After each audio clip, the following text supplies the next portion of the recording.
auction house is across the street from my home. I found this box loaded with negatives. I won it for $380. The history of street photography is being rewritten. Vivian Maier. Vivian Maier. Vivian Maier. Exhibitions in New York and LA and London and Chicago. We've had more interest in this work than any other photographer. There's one particular that I bought, which I love. The composition is slightly off to me, and I think that's why I like it.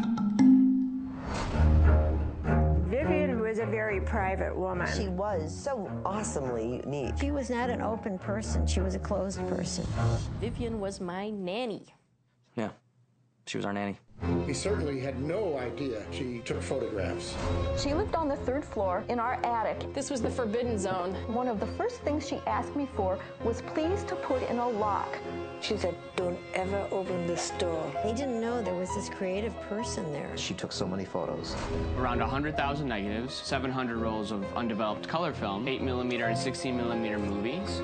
She would take us and we would just walk in the worst parts of town, and I think she liked that. You know, maybe we just didn't understand her. What would you say to Vivian now? What drove you to hide yourself away? I'd say to her, why the why the didn't you ever show me all the stuff you did? I thought I was a friend of yours. In death, she is getting the fame she never had in life. I'm uncovering an artist. If I'm leaving this giant boulder unturned, it would be a mistake. Of course, she would have hated every minute of it. She would never have let this happen.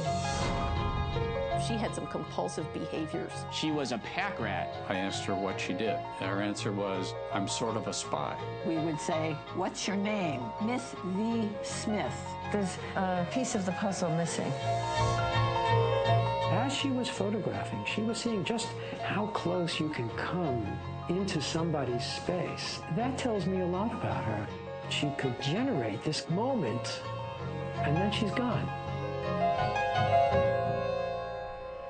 Is there anything that you wish was done differently then? Sure, I wish I would have found those negatives instead of you.